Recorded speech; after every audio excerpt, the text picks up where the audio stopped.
السلام علیکم۔ ذکر کتاب پلیٹ فارم سے محمود احمد مخاطب ہے۔ اس وقت میرے ساتھ ڈاکٹر اقبال محسن، ماہر ارضیات، جیولوجی کے پروفیسر تشریف فرما ہیں۔ ہم اس سے اپنی گفتگو کا آغاز کرتے ہیں، لیکن شروع کرتے ہیں ان کی پیدائش کے دور سے۔ اقبال بھائی، آپ تو دیسنا میں پیدا ہوئے یا کراچی میں؟ ہاں، پیدا تو دیسنا ہی میں ہوئے، لیکن ساری جو وقت گزرا وہ کراچی میں۔ کراچی پاکستان کے 76 سال اور میرے 76 سال دونوں کوئنسائڈ کرتے ہیں۔ یہ بتائیے دیسنا کا بتائیے کہاں پر ہے وہاں؟ دیکھیے، دیسنا کی اب کوئی ایسی اہمیت نہیں رہی، پٹنہ سے 60 میل کے فاصلے پر ہے۔ یہ ایک چھوٹی سی آبادی تھی، 100-150 کا گاؤں، جہاں سے نہ ریل کی پٹری گزرتی تھی نہ کوئی پکی سڑک۔ تو خوبی صرف یہ تھی کہ وہاں تعلیم کا چلن بہت تھا، اور اسی کا نتیجہ تھا کہ بہت سے دسنوی حضرات نے اس میدان میں بڑا نام بھی کمایا۔ سید سلیمان ندوی سے آپ واقف ہیں، اس کے علاوہ بھی لوگ ہیں۔ تو دیسنا سے ہمارا رابطہ بس اسی حد تک ہے کہ یہ سید سلیمان ندوی کا وطن ہے، اور دیسنا میں ہماری دادا کی حویلی ابھی بھی کھڑی ہے۔ تو پھر آپ پاکستان آئے تو اس وقت تو آپ 3-4 سال کے ہوں گے؟ ظاہر۔ اور اس کے بعد کہاں کہاں؟ کراچی آنے پر پہلے تو ایک عزیز کے ہاں، لیکن پھر صدر میں ہی سمرسٹ اسٹریٹ پر ایک نئی بلڈنگ بنی تھی، ظفر بلڈنگ، وہاں ہمیں ایک فلیٹ مل گیا۔ ہم اس فلیٹ میں 4-5 سال رہے، اور وہیں صدر کے گورنمنٹ اسکول میں پہلی دفعہ داخلہ ہوا 5ویں کلاس میں۔ ماشاءاللہ۔ شروع کی کلاسیں آپ سمجھیں کہ بس گھر میں ہی کھیلتے کودتے پڑھ لی، اور پھر اس کے بعد بہار کالونی آباد ہوا، اور ساتھ میں شیر شاہ کالونی۔ تو ہمارے ابا کو بہار کالونی کی زمین پسند نہیں تھی، تو انہوں نے شیر شاہ میں مکان بنایا۔ لیکن اسکول بہار کالونی والا، ہم پڑھنے کے لیے آتے تھے، روزانہ لیاری کراس کرتے تھے، 10-15 منٹ کا سفر، اور بہار کالونی کا اسکول۔ پھر اس کے بعد کالج آپ نے میٹرک پاس کر کے ڈی جے جوائن کیا؟ جی ہاں۔ ڈی جے بھی خاصا فاصلہ تھا بہار کالونی سے؟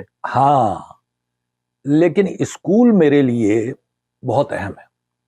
میں یہ سمجھتا ہوں کہ زندگی میں نے جو کچھ پڑھنے کا شوق اور جو کچھ سیکھنا تھا، جسے آج کی زبان میں لائف اسکلز کہتے ہیں، جی، وہ سب اسکول میں ملے، اور اسکول میں اچھے اساتذہ ملے، اور جس نے ایسی بنیاد رکھی کہ اب آپ کالج کا پوچھتے ہیں تو ڈی جے کالج سے میں نے انٹر ضرور کیا، لیکن پڑھا نہیں۔ ڈی جے میں ہم ایکٹیویٹیز میں رہے۔ کیا الیکشن، کیا سالانہ فنکشن، ڈیبیٹس، انٹر کالجیٹ، دوسرے شہروں میں جا رہے ہیں، اور دوستیاں۔ اچھا، انٹر کے بعد آپ آنرس میں آ گئے تھے؟ اس کی وجہ تھی ایوب خان کا اصلاحی ایجنڈا، 3 سالہ بی ایس سی۔ اچھا۔ انٹر کرنے کے بعد معلوم ہوا کہ ہم بی ایس سی 2 سال میں نہیں کریں گے، 3 سال میں کریں گے۔ تو ہم نے کہا پھر ہم بی ایس سی کیوں کریں گے، ہم آنرس کیوں نہ کریں۔ ہم کراچی یونیورسٹی پہنچ گئے، آنرس میں پہنچ۔ اچھا، پہنچ تو آپ گئے، لیکن ساتھ میں نمبر بھی تو لے کے گئے نا۔ تو وہ تو انٹر میں ایسے نہیں تھے کہ آپ کو کسی صحیح جگہ داخلہ ملے۔ لوگوں نے کہا بھائی ایک سبجیکٹ جیولوجی ہے، اس میں مل جائے گا، ہم اس میں چلے گئے۔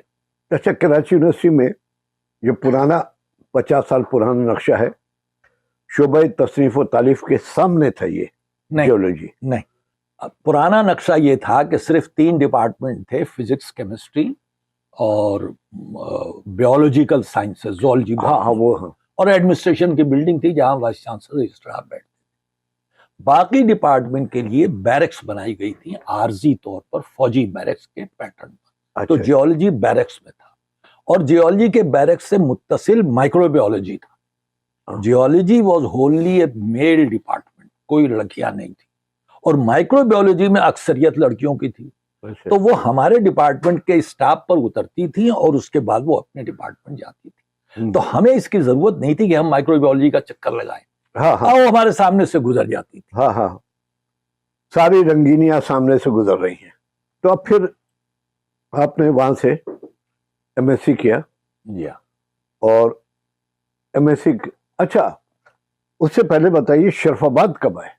شرف آباد ہم آ گئے تھے 59 میں، وہی جو بہار کالونی میں لیاری ندی ذرا ابل گئی تھی، بہت بڑا سیلاب کہتے ہیں، نہیں بہت بڑا سیلاب نہیں تھا، وہ ایک مائنر انسیڈنٹ تھا، مگر رہنے والوں کے لیے میجر انسیڈنٹ ہو گیا. اور چونکہ بہار کالونی لوگوں کو زیادہ پسند نہیں تھا، وہ مولانا قدوس بہاری پر یہی الزام لگاتے تھے کہ آپ کو اس کے علاوہ کوئی جگہ نہیں ملی تھی. تو اس لیے لوگوں نے سوچا کہ یہ بہتر وقت ہے کہ دوسری جگہوں پہ شفٹ ہو جائیں. تو اس طرح ہم شرف آباد آ گئے. وہاں ہمارا ایک پلاٹ ابا نے لیا ہوا تھا پہلے سے، تو یہ بھی اٹریکشن تھا کہ وہیں پر رہیں گے، مکان بھی بن جائے گا. ایسا ایسا بنتا جی گیا. جی ہاں. اور 65 تک آپ نے ایم ایس سی کر کے اسی ڈپارٹمنٹ میں ہی لیکچرر لگ گئے، اور کوشش کرتے رہے کہ کوئی اسکالرشپ ملے باہر جانے کی. جی بالکل بالکل بالکل. اور چیکو سلواکیہ کی اسکالرشپ ملی آپ کو؟ وہ ملی اور بہت اچھی ملی، کیونکہ اسکالرشپ بعض وقت ملتی بھی ہے تو آپ کو سفر کے اخراجات چاہیے. ہمارے پاس کون سے ایئر ٹکٹ کے پیسے تھے، تو ہمیں تو وہ اسکالرشپ ملی جس میں ایئر ٹکٹ بھی تھا، وظیفہ بھی تھا، داخلہ بھی تھا، اور مفت رہنا سہنا، کیونکہ چیکوسلوواکیا میں فیس کا نظام ہی نہیں تھا جس وقت ہم گئے تھے کمیونسٹ ملک. لینگویج کا کوئی مسئلہ نہیں ہوا. دو باتیں تھیں، ایک تو یہ کہ پی ایچ ڈی وہ انگریزی میں ہی، اساتذہ بھی جانتے تھے، آپ بھی، اور ریسرچ جرنل بھی موجود. لیکن ہاں، زندگی گزارنے کے لیے آپ کو تھوڑی سی چیک آنا چاہیے. تو 4 مہینے ہمیں ایک لینگویج اسکول میں رکھا گیا. اس میں کسی نے کم سیکھی، کسی نے زیادہ. مجھے چونکہ زبانوں کا شوق تھا تو میں نے اچھی خاصی سیکھ لی، اتنی اچھی کہ 3 سال بعد اگر میں فون پر بات کروں تو کوئی نہیں پہچان سکتا تھا کہ یہ فورینر ہے یا چیک ہے. وہ اب بھی قائم ہے؟ نہیں، بالکل نہیں. اس تیزی سے اس کو زنگ لگا اور وہ ہمارے ہاتھ سے نکل گئی، کیونکہ یہاں کوئی جگہ ہی نہیں تھی جہاں وہ استعمال ہو سکتی. تو پی جی کتنے عرصے میں کیا آپ؟ 3 سال میں. اور 3 سال کر کے واپس ہی واپس آئے. اور 3 سال کی وجہ بھی بتا دوں کہ میرا پروفیسر ایک بہت ہی مہربان شخص تھا. میں جس وقت لینگویج اسکول میں تھا اسی وقت اس نے میری پی ایچ ڈی کا پورا خاکہ بنا دیا، اور جیسے ہی میں واپس آیا ہوں اس نے مجھے خاکہ پکڑا دیا اور کہا کہ یہ لائبریری ہے، تم اس چیز کو پڑھنا شروع کر دو. پڑھنا شروع کیا، کیا کام کرنا ہے، فیلڈ سروے، لیبارٹری ورک. تو میں یہ کہتا ہوں کہ اس نے مجھے 3 سال میں ہاتھ پکڑ کے پی ایچ ڈی کرا دی. اچھا. یہ ہے کہ اس کی بدولت ذرا بہت آسانی ہوئی، بہت آسانی ہو گئی کم وقت میں. اچھا، پی جی کرنے کے بعد آپ نے وہاں رکنا یا وہاں کہیں لیکچرشپ؟ اس کا امکان بھی نہیں تھا. وہ کمیونسٹ کنٹری میں باہر کے لوگوں کی گنجائش نہیں تھی، اور اگر گنجائش آپ نکال بھی لیں تو آپ کسی فائدے میں نہیں رہیں گے. تو واپس تو ہمیں آنا تھا. ہاں، یہ ہو سکتا تھا کہ ہم کینیڈا کی امیگریشن اپلائی کر دیتے اور وہاں کی یونیورسٹی چلے جاتے. لیکن ہمارے ذہن میں تو یہ تھا کہ ہم جو علم حاصل کریں وہ ہمارے لڑکوں تک پہنچے. تو اس لیے واپس آنا تو واپس آ گئے تھا. 70 میں واپس آ گئے آپ؟ جی ہاں. اور اس وقت بلوچستان یونیورسٹی بن رہی تھی. بس ہم اس کا پہلا اسٹاف ہیں. 3 آدمیوں سے شروع کیا، ایک فزکس، ایک کیمسٹری اور ایک جیولوجی. میرے خیال کرار حسین صاحب اس کے وائس چانسلر. کرار صاحب وائس چانسلر تھوڑے بعد میں ہوئے. پہلے vice chancellor justice Dorab Patel تھے. اچھا، دوراب پٹیل. لیکن 1 سال بعد پھر مستقل وائس چانسلر کرار صاحب. ہاں. اب میرے خیال سحر انصاری بھی آپ کے کولیگ تھے. سحر انصاری، پروفیسر مجتبیٰ حسین، شمیم احمد، یہ سب لوگ اردو ڈپارٹمنٹ میں آئے. اور وہاں بھی آپ نے کچھ عرصے، یعنی آپ نے کچھ چند سال وہاں. میں اچھا خاصا 7-8 سال وہاں رہا. 7-8 لیکن یونیورسٹی جوائن کرنے سے پہلے ابھی کھلی نہیں تھی تو میں ایک مائننگ کمپنی میں چلا گیا. اچھا. اور اس مائننگ کمپنی میں 6 مہینے کوئٹے، قلات، اس میں میں نے پہاڑوں پر سروے کر کے منرل ڈپازٹ دریافت کر کے سب. اس وقت پھر یونیورسٹی کھلی تو میں نے مائننگ والوں سے کہا کہ مجھے اجازت دیں، میرا شوق پڑھنا پڑھانا ہے، میں یونیورسٹی جا رہا ہوں. تو مائننگ میں تو آپ مختلف شہروں میں تھے؟ کوئٹہ اور قلات.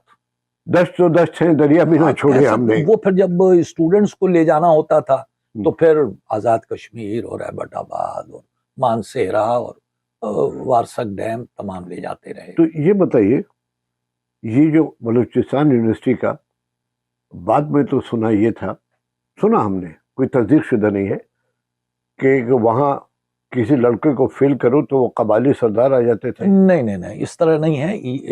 یہ استادوں کے اوپر ہے. جو اچھا ٹیچر ہے اس سے کبھی کوئی دباؤ نہیں ڈالتا. دباؤ وہاں ڈالتا ہے جہاں ٹیچر نے پڑھایا نہیں. اب اس کے بعد لڑکا فیل ہوتا ہے تو لڑکا بھی کھڑا ہو جاتا ہے اور اس کے حمایتی بھی. لیکن بلوچستان کوئی اسپیسیفک نہیں تھا. اس سے زیادہ میں نے بدماشیاں کراچی کے اداروں میں بھی دیکھی. اچھا اچھا. اس زمانے میں جب آپ نے بلوچستان یونیورسٹی جوائن کی 70 یا 71 کی بات ہے, تو اس وقت غیر بلوچوں کے لیے ان کا رویہ وغیرہ کس طرح سے تھا؟ اس وقت ان کو ضرورت تھی کہ کوئی آ کے پڑھائے. ہاں یہ بات درست ہے, لیکن قومیت کا تصور اور یہ سمجھنا کہ ہم بلوچ ہیں اور بلوچستان ایک انٹیٹی ہے, اس کو سمجھا جائے. جب آپ نے 1 یونٹ بنایا تو صوبائی بلوچستان ہی ختم ہو گیا, لفظ بلوچستان ختم ہو گیا. یہ تو کوئی اچھی بات نہیں تھی. میں گیا ہوں اس وقت جب 1 یونٹ ختم ہو چکا تھا اور بلوچستان کی صوبائی حیثیت بحال ہو گئی تھی, اور الیکشن ہوئے 70 کے, اور اس کے نتیجے میں سردار مینگل وزیر اعلیٰ اور غوث بخش بزنجو گورنر مقرر ہوئے. تو یہ ایک بہت اچھا وقت تھا, بلکہ میں کہوں گا بلوچستان کی تاریخ کا یہ سب سے بہتر وقت تھا, جب حکومت انہی قومی رہنماؤں کی تھی جن کے پیچھے لڑکے یا نوجوان تھے. ہمارے ساتھ ان کا رویہ ہمیشہ اچھا رہا. آپ کو میں بتا دوں, استادوں کا ادب پاکستان میں آج بھی بہت زیادہ ہے, اور جتنا آپ رورل ایریا میں جائیں گے وہاں اتنا زیادہ ہے. میں یہ کہوں گا کہ کراچی میں بھی کم نہیں ہے. اچھا. مگر کراچی میں لڑکا اس وقت ادب کرتا ہے جب وہ استاد سے متاثر ہوتا ہے. جو استاد نوکری کر رہے ہیں ان سے نہیں. اور باہر کی جگہوں میں نے پشاور میں بھی, کوئٹے میں بھی, اور کل پرسوں بھی اگر کوئی میرا پرانا اسٹوڈنٹ آتا ہے, آپ یقین کریں گھٹنے چھونے لگتا ہے, اور مجھے اس کو اٹھانا پڑتا ہے کہ یار تمہاری روایت ہوگی, ہماری یہ روایت نہیں ہے, کیا کر رہے ہیں. مینگل صاحب کی حکومت تو 10 مہینے ہی رہی. جی ہاں. اس کے بعد پریزیڈنٹ رول آ گیا, مفتی صاحب اور کیا کچھ رہا. جب تک رہا تو میرا خیال ہے ہم اسی پہ ختم کریں. آئندہ گفتگو جاری رہے گی, لیکن ایک وقفے کے بعد. شکریہ. ضرور.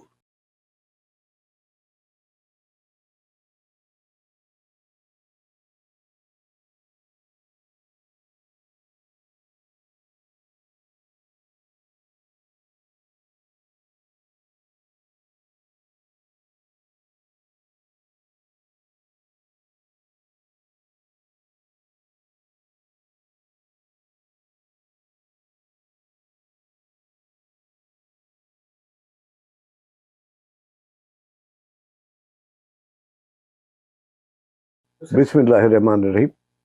ڈاکٹر سید اقبال محسن میرے دائیں ہاتھ میں ہیں. اب ان سے ہم ان کے خاندانی اور بیک گراؤنڈ اور پس منظر کی بات کریں گے. اقبال بھائی, آپ کے والد بھی MA LLB پاس تھے, یعنی تعلیم کا چلن نسل سے ہے, نسل پہلے سے ہے. جی ہاں. سب سے بڑے بھائی ان کے سبی محسن, جو ریڈیو میں انجینئر کے طور پہ داخل ہوئے تھے, پھر وہ پروگرامنگ میں آئے, ریڈیو کے اسٹیشن ڈائریکٹر یا مینیجر کہتے ہیں, اور آہنگ کے ایڈیٹر بنے, کئی کتابیں لکھی. اس کے بعد آپ ہیں. اور لیکن دیکھا یہ گیا ہے کہ آپ 60 سال پہلے جب طالب علم میں تھے تو اس وقت میرا خیال ہے جنگ میں طلبہ کا پیج ہفتے میں 1 دن آتا تھا, اور شاید نثار احمد زبیری نے قائم کیا تھا شاید, اور اس میں آپ کے آرٹیکل آتے تھے. بھائی مجھے بڑی خوشی ہے کہ آپ نے 60 سال پرانے آرٹیکل یاد رکھے ہوئے ہیں جو میں خود بھول چکا ہوں. تو لکھنے کا شوق تھا اور لکھنے کی صلاحیت تھی, لیکن پھر ہم چلے گئے سائنس کے مضمون میں. تو پھر سائنس کے مضمون میں لکھا, اور اس کو ہم نے یہ سمجھا کہ اس میں دخل دینا کوئی زیادہ مناسب نہیں ہے. حالانکہ لوگ کہتے رہے کہ آپ لکھیں دوسرے موضوعات پر بھی, مگر میں ارضیات کے موضوع میں اپنے کو محدود رکھا. ایک تو زندگی کے جھمیلے ہیں, آپ ہر وقت فارغ نہیں ہوتے کہ آپ زندگی کی تمام ذمہ داریاں پوری کر کے ایک ایسا کام کریں جس کا کوئی تعلق اس سے نہ ہو, پریکٹیکل فیلڈ سے نہ ہو. لیکن میں تیری یاد سے غافل نہیں رہا. کووڈ میں جب مجھے خاصا وقت ملا تو میں نے جنگ میں 8 مضامین لکھے, پورے صفحے والے, کووڈ کے مختلف پہلوؤں کو لے کر کے. یہ صرف 3-4 سال پہلے کی بات ہے, تو سمجھو کہ اس سے لکھنے کا آغاز ہو گیا. پھر میں چلا جاتا ہوں کینیڈا بچوں کے پاس، 6 مہینے وہاں رہتا ہوں، تو میرے پاس وقت بہت، تو میں نے سوچا کہ اس کو اب استعمال کرنے کا صحیح وقت ہے۔ یہ کتاب جو آپ کی ہے بنجارے کا بینک بیلنس، یہ پوری عمر کی نقدی ہے، نقدی ہے، عمر کی نقدی، عمر کی نقدی ہے اب یہ۔ جی ہاں، تو یعنی یہ چاروں بھائی، ہم ہوئے، تم ہوئے کہ میر ہوئے، سب اس کی زلف کے اسیر ہوئے۔ ہم اسے کہتے ہیں این خانہ ہمیں آفتاب است، یہ خانہ ہم آفتاب است، چاروں بھائی کچھ نہ کچھ لکھتے رہے۔ اس کتاب میں یعنی بنجارے کے بیلنس میں عقیل عباس جعفری نے بہت اچھا جو لکھا ہے، 4 لائنیں لکھی ہیں اس میں وہی ہے کہ یہ خانہ ادب کا محسن گھرانہ، مذہب کا محسن گھرانہ۔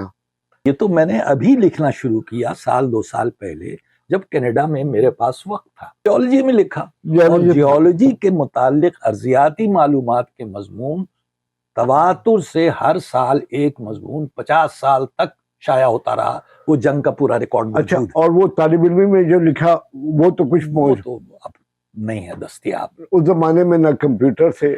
بھائی میں نے محمود شام سے کہا تھا کہ میں دیگر موضوعات پر بھی لکھنا چاہتا ہوں، انہوں نے کہا کہ سیاست پر لکھنے والے بہت لوگ ہیں، آپ جس میدان کے ماہر ہیں اسی میں رہیے۔ میں نے ان کا یہ مشورہ مان لیا۔ آپ کی جو کتاب ہے، یہ کتاب جو ہے مختلف نوع مضامین کا مجموعہ ہے، اس میں عام باتیں بھی ہیں، خاکے بھی ہیں۔ کیا یہ بہتر نہیں ہوتا کہ خاکوں کی آپ کی الگ کتاب آتی اور دیگر مضامین کی الگ ہوتی کتاب؟ اس کا جواب یہ ہے کہ میرے بیٹے نے کہا کہ آپ نے اب تک جو کچھ لکھا ہے وہ مجھے دے دیجیے، میں نے اسے دے دیا، انہوں نے وہ کمپوزر کو بھیج دیا، کمپوزر سے پرنٹر کو بھیج دیا، پھر انہوں نے کہا اس کتاب کی رونمائی ہوگی۔ میں نے کہا خدا کا خوف کرو، یہ 100-125 صفحے کی مضامین کتاب، یہ ابھی وقت نہیں ہے۔ اس نے آئندہ سال کرنا، اس نے کہا آئندہ سال کا کوئی بھروسہ ہے؟ میں نے کہا ہاں یہ بات بالکل صحیح ہے۔ تو اس کتاب کے مختصر ہونے کی وجہ یہ ہے کہ جب آپ 80 سال کی عمر میں لکھنا شروع کریں گے تو پھر آپ کو بھروسہ کچھ نہیں ہے کہ کب یہ لکھنا رک جائے۔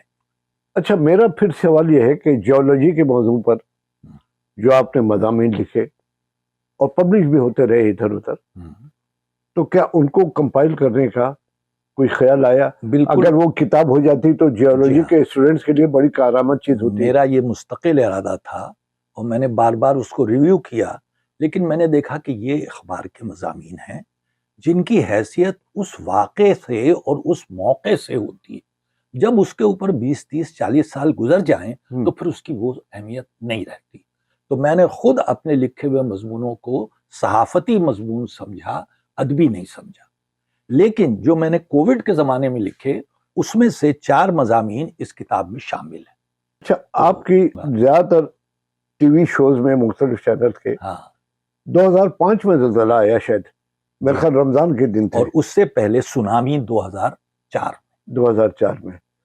تو اس دوران آپ مختلف ٹی وی پہ بھی آئے اور زلزلے کی وجوہات بھی بتائی اور زلزلے سے کیسے بچنا چاہیے۔ تو ایک عام آدمی، میرے جیسا آدمی جس کا کہ کوئی تعلق نہیں ہے، وہ یہ سمجھتا ہے کہ آج کل جو ہم سمندر کو خشک کر رہے ہیں، سمندر پہ زمینیں بنا رہے ہیں اور زمینیں بنا کر کے پہاڑوں کو کاٹ رہے ہیں، ریکلیم کر رہے ہیں ہم، شاید یہ قدرت کے بنائے ہوئے یہ چیز بالکل واضح ہے۔ جیولوجسٹ سمجھتے ہیں کہ قدرت سے چھیڑ چھاڑ کرنا کبھی بھی مفید فائدہ مند نہیں ہوتا، اور اس لیے اب رجحان یہی ہے کہ نیچر کو برقرار رکھا جائے۔ کراچی کی جو جغرافیکل پوزیشن ہے، اس میں زلزلے کا امکانات کیسے ہیں، اور اس کے علاوہ جو یہاں کانے وغیرہ ہیں اس طرح سے، تو وہ اسے کہ دیکھیے کراچی میں زلزلے کے امکانات مستقل ہیں، اس لیے کہ جسے ہم ٹیکٹونک پلیٹس کہتے ہیں، یعنی بڑی بڑی چٹانوں کی بر اعظم کے سائز کی، اس کی 3 سرحدوں پر کراچی واقع ہے۔ تو اگر آپ سرحد کے اوپر واقع ہیں اور وہ پلیٹیں حرکت کرتی ہیں تو پوری زمین ہلتی ہے اور آپ کی عمارات جو ہیں وہ خدشے میں آ جاتی ہیں. اس لیے کراچی زلزلے کی زد میں مستقل ہے. لیکن ایک چیز ہسٹری ہوتی ہے اور زلزلے میں ہسٹری اہم ہے. کراچی کی ہسٹری میں زلزلہ نہیں ہے. یعنی قریب ترین جو ہے وہ وہی ہے جسے ہم بمبور یا دیبل یا جو بھی آپ کہیں. ورنہ اس کے علاوہ کراچی میں ہمیشہ ہلکے جھٹکے آتے رہے ہیں. اور میرے 50-60 سالہ تجربے میں بھی یہی ہے.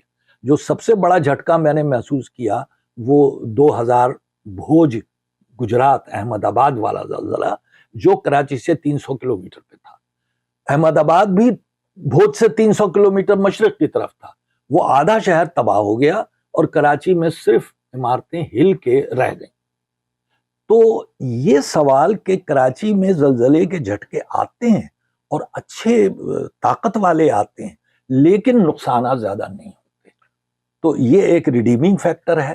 لیکن جو اس کی جیولوجی اور ٹیکٹونکس ہے وہ یہ کہتی ہے کہ یہاں زلزلے کا خطرہ موجود ہے اور کسی وقت بھی ہو سکتا ہے. اچھا، سمندر جو ہمارے ساتھ ہے اور ہماری زمین سطح سمندر سے نیچی ہے، تو سمندر کے اندر بھی زلزلے آتے ہیں. جی ہاں، اس کو سونامی کہتے ہیں. اس سے سونامی ہو سکتی ہے. اس سے سونامی ہو سکتا ہے. تو اس سے کراچی کس حد تک افیکٹ ہو سکتا ہے؟ دیکھیے، پہلے تو میں یہ غلط فہمی دور کر دوں کہ کراچی سمندر سے نیچے ہے. یہ نیچے نہیں ہے. کراچی یونیورسٹی 75 میٹر سمندر سے اونچی ہے اور نمائش یا قائد اعظم کا مزار وہ بھی 30-40 فٹ اونچا ہے. تو صرف ساحلی علاقہ موری پور، آگرہ تاج کالونی، یہ تو ہو سکتا ہے کہ سمندر کے لیول سے 2 فٹ 3 فٹ تو پانی چڑھ آئے تو، لیکن ادروائز یہ ایک سلوپ ہے. آپ جیسے جیسے شمال کی طرف آتے جائیں گے کراچی سمندر سے خاصا اونچا ہے. سونامی کے امکانات ہیں اور 1945 کی ایک سونامی مکران کے ساحلوں پہ آئی تھی اور اس سے کراچی کا جو یہ منوڑا کا ٹاور ہے وہ متاثر ہوا تھا اور بمبئی وغیرہ تک سونامی کے اثرات ہوئے تھے. لیکن یہ جس جیوگرافیکل پوائنٹ پر واقع ہے اس پر آ کے سونامی کا زور کم ہو جاتا ہے. تو اس لیے کراچی سونامی سے بھی بچ نکلتا ہے. یہ ہے. پھر اس قصے کو مختصر کر کے پھر وقفے کے بعد مزید کچھ سوالات کریں گے کتاب سے متعلق. ضرور. شکریہ.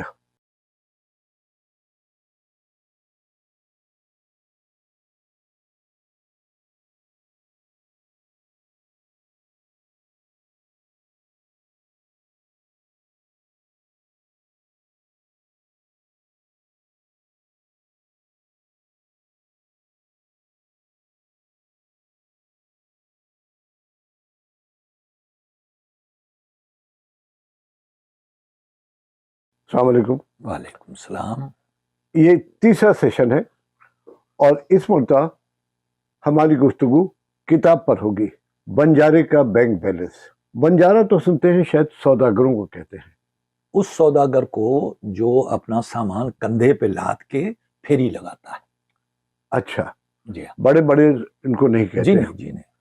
اور بنجارے یعنی کا بنجارہ یہ ڈکشنری کے معنی ہے. ہاں ہاں، میں نے اسے کسی اور معنوں میں لیا. میں نے لغت میں دیکھا تھا تو سوداگر، ہاں، غلے کا سوداگر اس میں پرومیننٹ تھا. اور تو بنجارہ نے ایک طرح سے خانہ بدوش تو نہیں، خانہ بدوش تو شہر بھی بدلتے ہیں لیکن اسی شہر کے اندر یہ کرتے ہیں. تو ان بنجاروں وجہ یہ ہوتی ہے کہ سامان کندھے پر آپ بہت زیادہ نہیں لاد سکتے، تو وہ سامان مختصر ہوتا ہے اور وہ گاؤں گاؤں جاتے ہیں تو چند خواتین، کسی نے کنگھی، کسی نے سرما، کسی نے کوئی چیز لے لی تو پھر ان کو اگلے گاؤں جانا پڑتا ہے مزید کسٹمرز کے لیے. اس لیے وہ گھومتے رہتے ہیں. خانہ بدوش کہنا ان کے لیے مناسب نہیں ہے.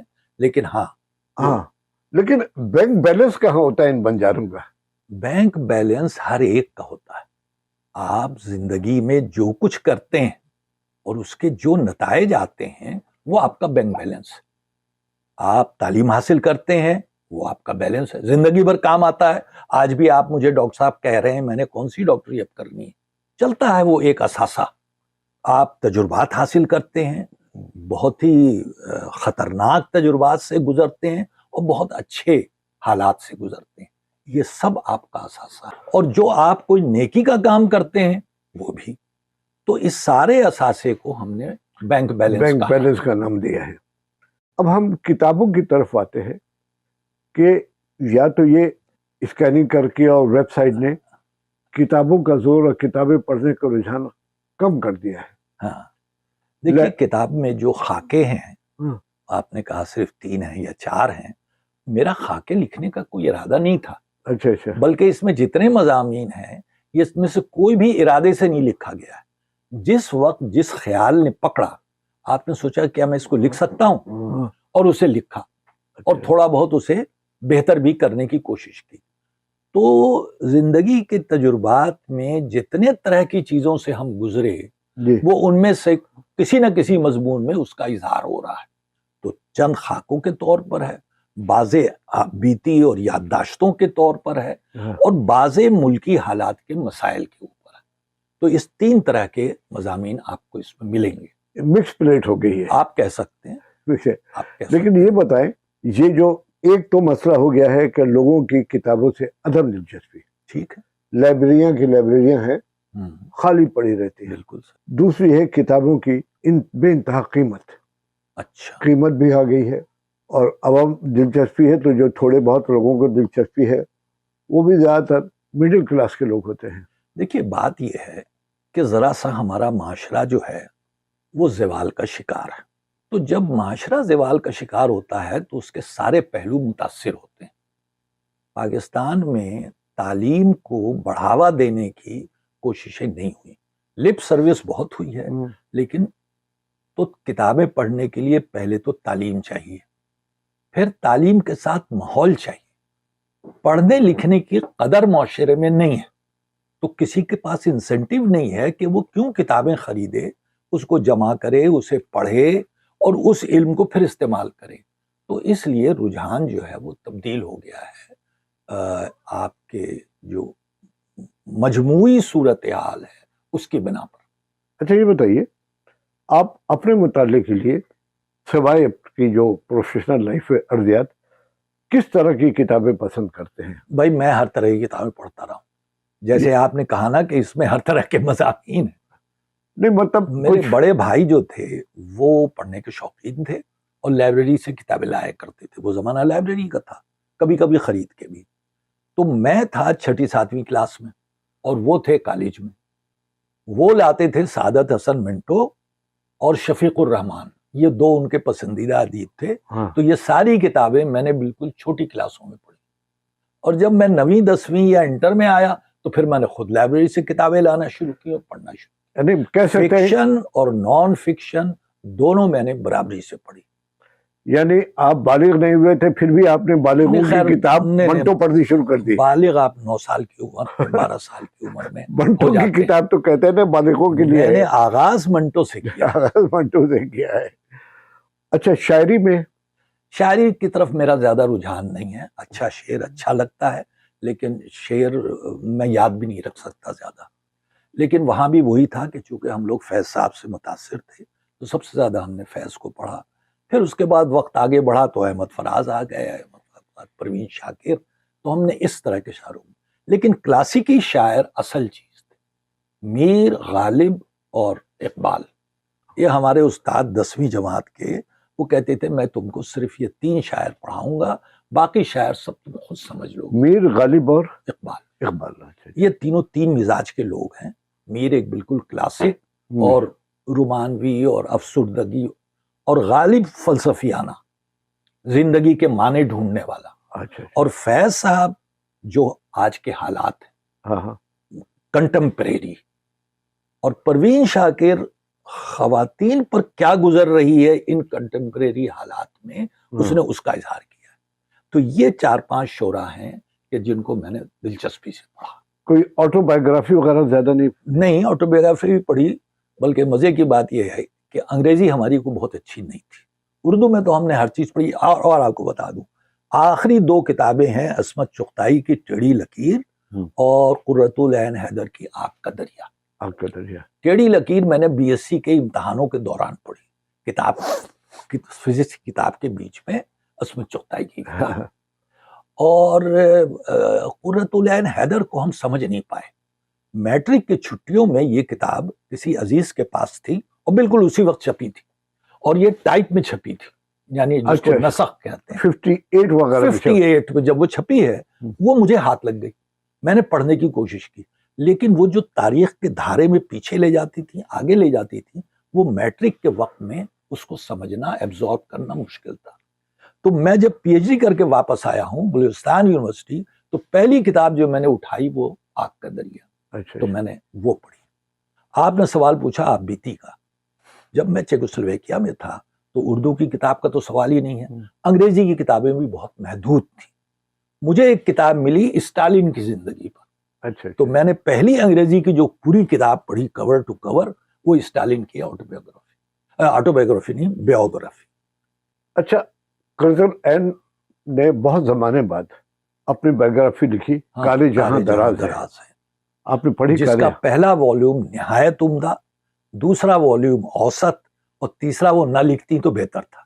دوسرے والیوم میں تو انہوں نے کراچی کا ذکر کیا تھا. سبھی چیزیں ہیں لیکن اس کا پورا کراچی کا ماحول اور کراچی کی گلیوں کا ایسے ذکر کیا جیسے لگ رہا ہے سامنے کی بات ہے. ٹھیک ہے. یہاں رکھی ہوئی ہے کالے جہاں جی ہاں جی ہاں دراز ہے باغ بہشت سے مجھے حکم سفر دیا تھا کیوں کالے جہاں دراز ہے اب میرا انتظار کر. تو یہی ہم نے آپ کو بہت تکلیف دی ماشاءاللہ. اور بہت دیکھیے کتابیں جو ہوتی ہیں ایک تو ہوتا ہے پڑھنے والا پڑھی اور اس نے رکھ دی. ایک جو لکھنے والے ہوتے ہیں وہ کتاب جمع کرتے ہیں کہ کب کہاں کس کتاب کا حوالہ دینا پڑے اور حوالہ دینا پڑے تو بہتر یہ ہے کہ انورٹڈ کوما میں دیا جائے. اور عام لوگ ہوتے ہیں کتابیں پڑھی اور فارغ کر دی ہے. تو آپ کا کیا رجحان ہے؟ نہیں اس مقصد سے میں نے کبھی نہیں پڑھی کہ یہ لکھنے میں کام آئے گی یا میں اس کے کوٹیشن یوز کروں گا. میں نے کتابوں کی میرٹ پر پڑھا چاہے میں مصنف سے متاثر اور چاہے اس کتاب کی اپنی حیثیت. تو جو کتابیں میں نے بار بار پڑھی شیلف سے نکال کے اس میں مشتاق یوسفی اور مختار مسعود یہ دو مصنف ہیں جن کو میں نے بار بار پڑھا. اور ہاں قرۃ العین حیدر کو بھی آپ کہہ سکتے ہیں. اور اس میں سب سے دلچسپ حصہ مستنصر حسین تارڑ کا ہے. اس کی دو کتابیں تو مجھے اچھی لگی سفر نامہ جو ان کے تھے اور نکلے تیری تلاش میں. یہ دو کتابیں اچھی ہیں لیکن میں نے اس کی 20-30 پڑھی. اور کیوں پڑھی کہ یہ میری بہو کا پسندیدہ رائٹر تھا.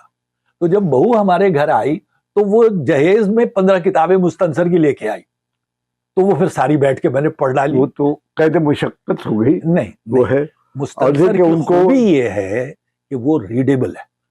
ان کو ہر جگہ لڑکی نظر آ جاتی ہے سفر کے اندر. کوئی بات نہیں ہے لیکن وہ ریڈیبل ہے. البتہ اس میں یاد رکھنے کا یا سیکھنے کا کوئی زیادہ موقع نہیں ملتا. کوئی زیادہ موقع نہیں. اگر آپ کہیں تو میں مستنصر کی دوسری خوبی بتاؤں کہ شہرت اس کی سفر نامے کی وجہ سے ہے لیکن جو اس نے اصل اچھی کتابیں لکھی ہیں وہ ناول ہے. اور مستنصر کے ناول سے نہ لوگ واقف ہیں نہ پڑھتے ہیں. مشتاق یوسفی صاحب کی مادری زبان اردو نہیں تھی, یہ مارواڑی زبان تھی. میں جانتا ہوں لیکن یوسفی صاحب لکھ کر کے ایک سال تک اس کو ریوائز کرتے ہیں, سال 1.5 سال تک کہیں کہیں امپروومنٹ. اچھا کتاب ہے جتنی مرتبہ آپ پڑھیں گے. دیکھیے اس کی وجہ یہ نہیں تھی کہ ان کی زبان مارواڑی تھی.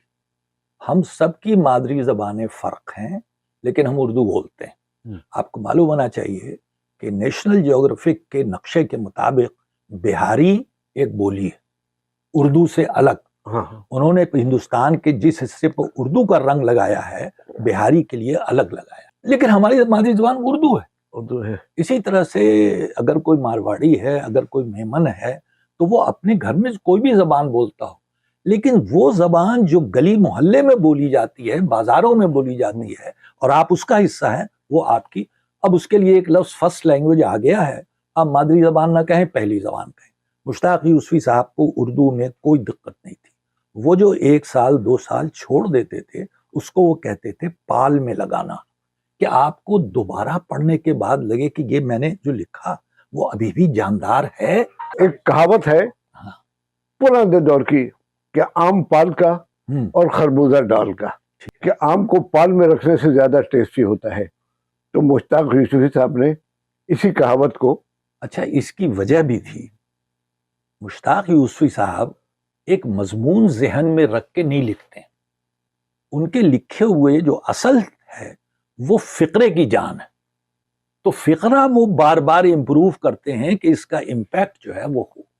ایک جنرل تو ٹھیک ہے کہ زرگزشت میں بینکنگ سے ان کا تھیم ہے، آب گم میں پرانی یادیں نوسٹیلجیا وہ ان کا تھیم ہے، لیکن جو وہ لکھتے ہیں وہ سب الگ الگ ٹکڑوں میں، اس کو بار بار دیکھنا اور اس کو امپروو کرنا اس کی گنجائش موجود رہتی ہے، اور وہ یہ کرتے تھے اور اچھا کرتے تھے۔ میں بھی آپ کو بتاؤں، فیس بک کے لیے جو ویڈیو میں بناتا ہوں اس ویڈیو کو میں فوراً نہیں چلاتا، اسے رکھ دیتا ہوں، کچھ دن کے بعد پھر دیکھتا ہوں، کچھ تبدیلی کرتا ہوں یا نہیں بھی کرتا ہوں، تو جب مطمئن ہوتا ہوں تب لگا۔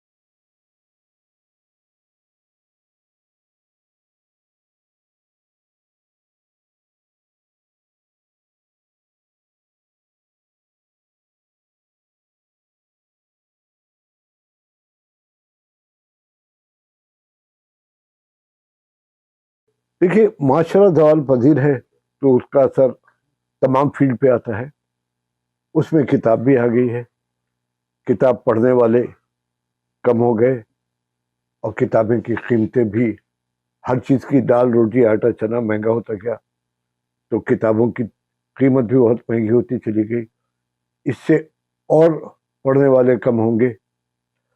تو اب آپ کو مستقبل میں کیا، اچھا دوسرا سوشل میڈیا آ گیا ہے، بہت سارے لوگ اپنے مضامین کو سوشل میڈیا پہ ڈال دیتے ہیں، تو اس کا اس پڑھنے والے لوگ ہیں اور یہ جو انڈسٹری ہے اس پر کیا اثر آپ دیکھتے ہیں؟ دیکھیے میں نہیں سمجھتا کہ کتابوں کو کوئی خدشہ ہے، قارئین کے کم ہونے سے بھی اور سوشل میڈیا کی مقبولیت سے بھی کتابیں رہیں گی۔ دنیا میں کہیں کتابوں کی پرنٹنگ کم نہیں ہوئی ہے، اور پاکستان میں بھی پرنٹنگ کم نہیں ہوئی، چونکہ پرنٹنگ کی سہولتیں بڑھ گئی ہیں اور آسانی سے دستیاب ہیں، اس لیے خوب لکھی جا رہی ہیں، پڑھی نہیں جا رہی ہیں۔ یہ آپ کا سوال درست ہے۔ اچھا ایک بات یہ بھی ہے کہ آج سے 60-70 سال پہلے بہت کم لوگوں کے پاس اتنا سرمایہ ہوتا تھا کہ کتابیں چھپوائیں، ہاں ظاہر ہے، نہیں اور مہنگی بھی ہوتی، اور چھپواتے وقت اس کی ایڈیٹنگ بہت کرتے تھے۔ جی ہاں، ماہر قادری صاحب سب سے بڑھ کے کاتب کے نخرے تھے، آپ کو کاتب نہیں ملتا تھا، جو ملتا تھا اس کی لکھائی آپ کو پسند نہیں آتی تھی، پھر غلطیاں اتنی کرتا تھا اس کا پروف پڑھنا مشکل، تو وہ سب کتابیں چھاپنا پہلے مشکل تھا، لیکن اچھی کتابیں چھپتی تھی، اور اسی لیے اچھی چھپتی تھی کہ مشکل کام تھا۔ اب کتابیں چھاپنا آسان ہو گیا ہے، ہر کس و ناکس چھاپ رہا ہے، آپ اس میں مجھے بھی شامل کر لیجئے۔ اور اس کے اندر ایسے ایسے شاعر ہیں جن کو بحر اور وزن کا اندازہ بھی نہیں ہے، اور وہ لوگ باہر جا رہے ہیں، ان کی کتابیں بھی چھپ رہی ہیں، اس سے کیا تھا؟ پیسہ آ گیا ہے۔ ہاں مجھے معلوم ہے، پیسہ آ گیا ہے۔ جیسے میرے بیٹے نے میری کتاب شائع کر دی، اس وقت 50% کتابیں ایسی شائع ہو رہی ہیں کہ بیٹے نے ابا سے کہا کہ آپ نے جو ٹوٹے پھوٹے شعر کہے ہیں میں دیوان بنا دیتا ہوں، چھپوا دیتا ہوں، اور کچھ بھی نہیں۔ ہاں اور قیمتیں اتنی کہ دیکھیے آپ نے قیمتوں کا بہت ذکر کر دیا ہے، میں اس سے بھی زیادہ متفق نہیں ہوں۔ ہمارے ہاں جو بھی قیمتیں ہیں چیزوں کی جو آپ ہمیشہ لیتے ہیں، اسی قیمت کے لیول سے کتاب کی بھی قیمت بڑھا۔ آپ کہیں گے تو میں بکرے کے گوشت سے اسے کمپیئر کر دوں گا۔ نہیں وہ بات تو نہیں۔ بکرے کا گوشت 2.5 روپے کلو میں نے بہت خریدا ہے جب میں اسکول کالج میں پڑھتا تھا، اور 250 روپے کی کتاب ہوتی تھی۔ اس وقت بکرے کا گوشت 2500 کا ہے اور 2500 کی کتاب ہے، تو مہنگی کہاں سے ہوئی؟ بس یہ ہے کہ پڑھنے والے اور دوسرے سوشل میڈیا پہ اور ویب سائٹ پہ وغیرہ اتنی کتابیں آ گئی ہیں۔ میں آپ سے عرض کروں کہ سوشل میڈیا کو کتاب کا حریف نہ سمجھیں، سوشل میڈیا کتاب کے لیے مددگار ہے، کم سے کم میری ذات کے حد تک بالکل ایسا ہی ہوا۔ میں جو لکھتا تھا اس کی ویڈیو بنا کے فیس بک پر ڈال دیا، ویڈیو میں نے بعد میں بنائی ہے، پہلے میں تحریر ڈالتا تھا، اور وہ تحریر لوگوں نے اتنی پسند کی کہ ہمت افزائی ہوئی اور میں ویڈیو ڈالنے لگا۔ اب ویڈیو کے اگر 4000 ویورز ہیں، 10,000 ویورز ہیں، تو اب کتاب چھپے نہ چھپے میری بات تمام پہنچ گئی۔ لیکن اب ایک انسینٹیو ہو جاتا ہے کہ جب اتنے لوگ پسند کر رہے ہیں تو آپ کتاب چھاپیں۔ کتاب چھپتی ہے تو لوگ اس لیے دلچسپی لیتے ہیں کہ وہ اس کی ویڈیو انہوں نے بہت پسند کی تھی، تو یہ ایک دوسرے کو کمپلیمنٹ کرتی ہیں، آپ نے انہیں ایک دوسرے کے اگینسٹ کھڑا کیا ہوا ہے۔ دیکھنا یہ ہے کہ ویورشپ کم ہوئی ہے، یا تو یہ ویورشپ جو کم ہوئی ہے ایک نسل سے دوسری نسل پہنچے تک۔ ایک نسل کا مطالعے کا بہت شوق تھا، دوسری نسل دنیا کے بکھیڑوں میں اور جھمیلوں میں تجھ سے بھی دل فریب ہیں غم روزگار کے. دیکھیے میں کسی چیز پر الزام دینا مجھے پسند نہیں ہے. وقت بدلتا ہے. ہمارے بزرگ فارسی کو بڑی اہمیت دیتے تھے, پڑھتے تھے, پڑھاتے تھے, اور گلستان سعدی سے تو بچوں کی تعلیم شروع ہوتی تھی. اب فارسی کا ایک مصرع بھی کہیں پر لکھو تو جواب آتا ہے کہ ہمیں فارسی کہاں آتی ہے, اس کا ترجمہ لکھے. تو یہ ذوق تو تبدیل ہوا نا. اسی طرح سے اب جو اردو لکھی جاتی ہے وہ بھی عام طالب علم نوجوان کے لیے تھوڑی سی پرانی ہو چکی ہے. تو آپ کو اپنے میں اصلاح کرنے کی ضرورت ہے کہ آپ وہ زبان استعمال کریں جو زبان لوگوں کی سمجھ میں آئے. اپنے معیار سے نہ اتریں, مگر الفاظ میں انتخاب کریں کہ یہ لفظ زیادہ آسانی سے سمجھ میں آئے گا, یہ مشکل. موضوعات میں انتخاب کریں کہ یہ موضوعات جو آرکائک ہو چکے اور یہ موضوعات جو کرنٹ ہے, آپ کس کو ترجیح دیں گے. ہمارے ادیب یا لکھنے والے آج بھی, آپ نے ایک سفر کیا, سفر نامے کی روداد ہے, آپ عمرے پہ گئے, عمرے کی, یہ نوجوان کی دلچسپی کی کوئی چیز نہیں ہے. ہر چیز اس کے سامنے نظر میں ویڈیو. دیکھیے میرا اگلا سوال یہ ہے کہ ایک زمانے میں کتاب تفریح کی ہوتی تھی اور کتاب علم حاصل کرنے کے لیے بھی, پروموٹ کرنے کے لیے. اب رفتہ رفتہ دور بدلتا چلا جاتا ہے, تو اب کیا آپ کے نزدیک صورتحال ہے؟ اب تفریحی میدان پیچھے ہٹ گیا یا بڑھ گیا؟ نہیں, تفریحی میدان سوشل میڈیا میں چلا گیا, لیکن اگر کوئی اچھی کتاب لکھتا ہے تو وہ پڑھی جاتی ہے. ہم نے مشتاق یوسفی کا ذکر کیا, ان کی کوئی کتاب علمی نہیں ہے, ان کی ساری کتابیں تفریح کا مواد ہے, بمقابلے مختار مسعود کے, کہ جس کی کتاب پڑھنے سے آپ کو کچھ نہ کچھ علم بھی حاصل ہوتا ہے.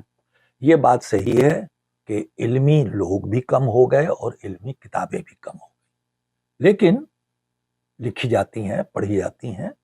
اور یہ آپ وقت کو روک نہیں سکتے, اور وقت کی تبدیلیوں کا ساتھ دینا ضروری ہے. آپ وہ ساتھ دینے سے کترا رہے ہیں اور یہ آپ کی مشکلات کا سبب ہے.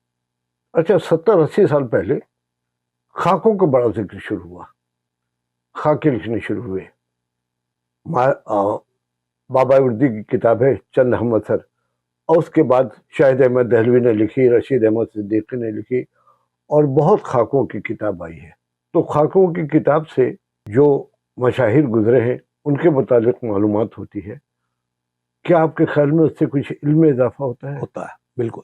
دیکھیے, پڑھنے سے علم میں اضافہ ہوتا ہے, لیکن وہ کس نوعیت کا ہے. آپ کو معلوم ہے کہ ابن صفی کا ایک ریوائیول اب آج کل, اور اب سے کچھ سال پہلے منٹو کا ریوائیول تھا. تو منٹو تو چلو ٹھیک ہے, وہ ایک قداور افسانہ نگار, اور اس کے موضوعات وہ جن سے دوسرے کتراتے تھے. لیکن ابن صفی تو آپ کی تفریح کے لیے ہی لکھتا تھا نا. وہ کیوں ریوائیو ہو رہا ہے؟ اس لیے کہ اس کے اندر بھی علم موجود تھا. ہم اس وقت اسے علم نہیں سمجھ رہے تھے. اب جب ہم پڑھتے ہیں تو دیکھتے ہیں کہ کتنی اچھی معلومات اس کے اندر موجود ہیں, جو بھی جاسوسی کہانی ہے اور جو بھی انویسٹیگیشن ہو رہی ہے. تو کتاب میں ریلیکس ہونے کا, جسے آپ تفریح کہہ رہے ہیں, اسے میں کہوں گا کہ ریلیکس ہونے کا اور ساتھ میں علم میں اضافے کا عنصر موجود ہوتا ہے. اگر وہ نہ ہو تو پھر وہ اچھی کتاب نہیں ہے. اب یہ آپ پر ہے کہ آپ اسے کس قدر استفادہ کریں. دیکھیں, ہمارے ہاں اردو ذریعہ تعلیم ہوا ہی نہیں ہے. انجینئرنگ کی کتابیں, میڈیکل کتابیں, آپ کے ارضیات کی کتابیں, یہ سب بھی انگریزی میں ہے. جبکہ آج سے تقریباً 80-90 سال حیدرآباد دکن میں عثمانیہ یونیورسٹی ہر کتاب اردو میں ترجمہ ہوتی تھی. تو اب چونکہ یہ انگریزی میں ساری کی چیزیں ہیں, اس وجہ سے یہ انگریزی علم کے پھیلاؤ میں مشکل یا رکاوٹ بن رہی ہے. بہت زیادہ, بہت زیادہ. سچی بات تو یہ ہے کہ سائنس ہمارے یہاں پنپی ہی نہیں, اور اس کی سب سے بڑی وجہ انگریزی تھی.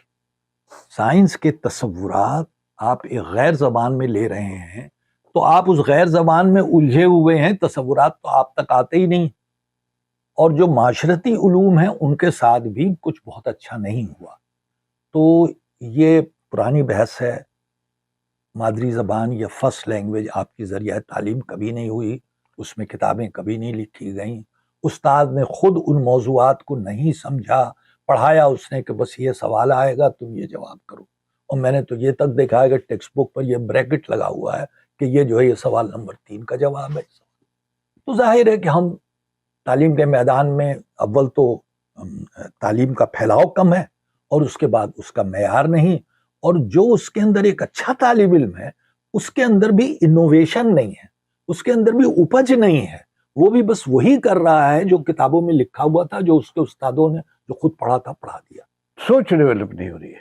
یہ تخلیق کا جو جذبہ تھا, بھائی جذبہ ہے لیکن یہ اور جگہوں پہ استعمال ہو رہا ہے. آپ نے ایک میڈیا, اخبار اور کتابیں, یہ ایک میڈیا تھا, پھر ریڈیو ایک دوسرا میڈیا آیا, پھر ٹی وی ایک اور میڈیا آیا, اب سوشل میڈیا ایک اور میڈیا آیا. آپ نے ریڈیو کو کبھی برا بھلا کہا کہ جی کتابیں اس کی وجہ سے نہیں پڑھی جا رہی ہیں کہ ریڈیو پر ڈرامہ آ رہا ہے؟ یا چیزیں موجود ہیں, شوق موجود ہے, خواہش موجود ہے, آپ وہ مواد تو وقت کے مطابق پیش کریں.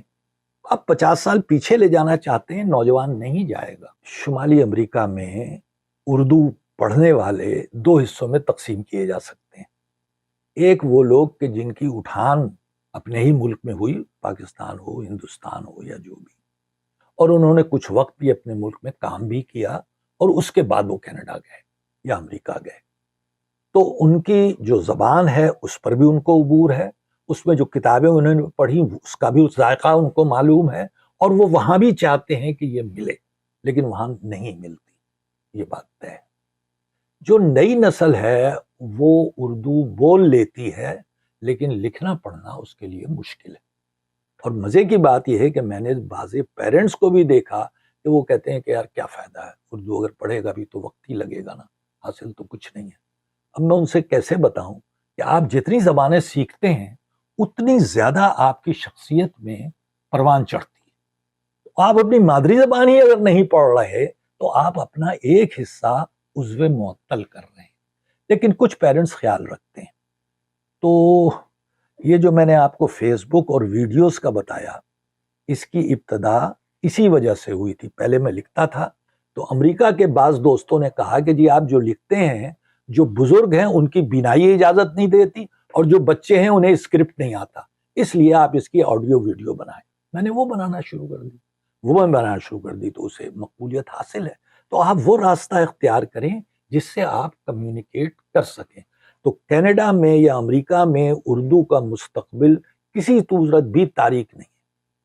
سارے بچے اردو سمجھتے ہیں, بولتے ہیں, اور سارے بڑے آج تک ان کی انگریزی درست نہیں ہو سکی. یہ بھی ہے.